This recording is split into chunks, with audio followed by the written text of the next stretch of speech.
What's up, everybody? It's Justin from JTCORSOSANDBULLIES.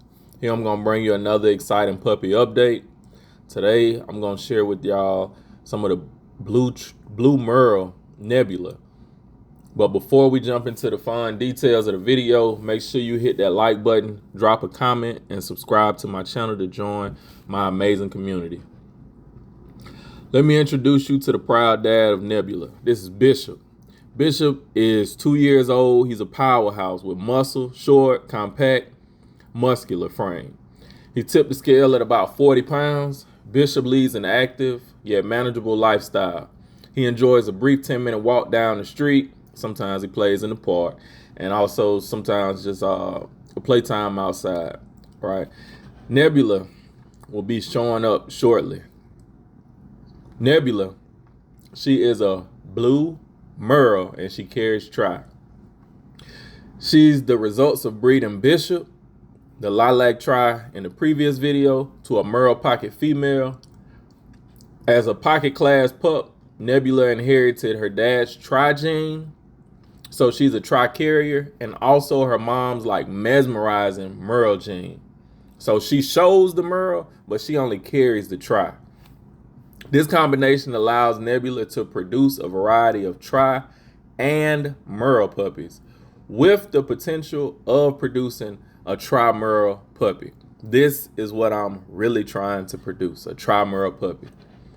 Exciting times are ahead as I actually plan to breed Nebula with the tri-male to create a tri-merle puppy. So I don't know if I'm going to breed it to a lilac tri, a chocolate tri, but I'm not going to breed her to a blue tri. I do not want to produce just solid blues or consistent blue. I want to have a variety. So I will breed her to either a chocolate tri or a lilac tri. Now, one question I have been asked is, why don't you breed her to another merle? If you breed a merle to a merle, it is important to understand the risks that are involved. So I want to make sure that I have a healthy outcome for my litter. So I'm not breeding a merle to merle.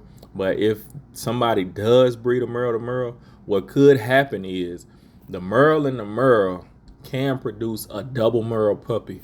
Excuse me. When a double merle puppy is produced, they could come out blind, deaf, missing an eye. This is not something that I want to go through. All right. So here you can see I took Nebula to the park with some off-leash adventures in a shaded park. I'm glad that it was shaded because it was very hot that day, maybe like in the 95 to 100 range. She saw some boats going into the water, heard some trucks roaring, all kind of things out there at the park. Saw some new faces. All of that was going on. So training and socializing Nebula is a top priority for me, from teaching her basic commands to fostering positive interaction with people and other pets. We're shaping Nebula into a well-mannered and confident companion from the get-go. Positive reinforcement is a key in Nebula's training journey. By showering her retreats and praises, she excels. We're strengthening our bond and encouraging good behavior in this little dynamo. After a day filled with play and learning, Nebula loves to unwind in her snug bed, surrounded by her favorite toys. Providing her with a safe and comfortable space to relax is essential for her overall happiness and well-being. All right. So that's a wrap for today's Pawsome update featuring Nebula. I hope you enjoyed diving into her world and witnessing her growth and adventures. Remember to like, comment, and subscribe for more updates on Nebula and our other puppies. For more behind-the-scenes content, you can reach out to me, Justin, at 334-384-6842, or you connect with me on all social platforms. That's Facebook, Instagram, YouTube, at JTCORSOSANDBULLIES. This is the same spelling.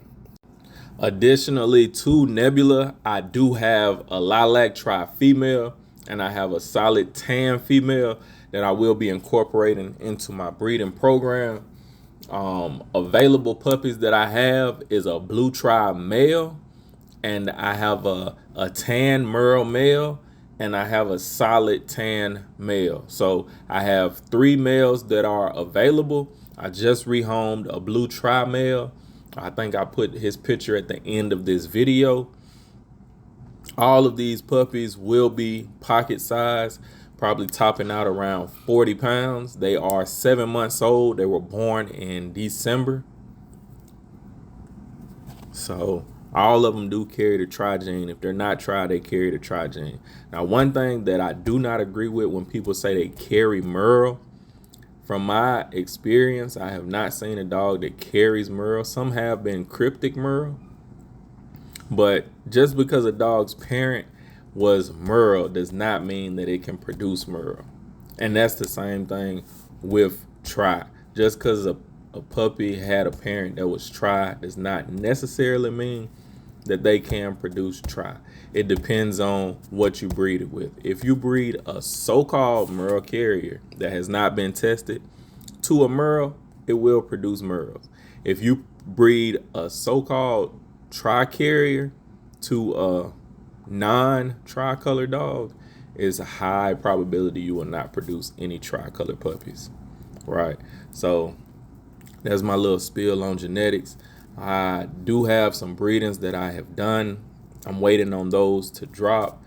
The 2 that I have at the house, they do not seem like they have grown any in these last 7 weeks. So I'm on the last 2 weeks to see if they just been eating more food or if they're actually pregnant.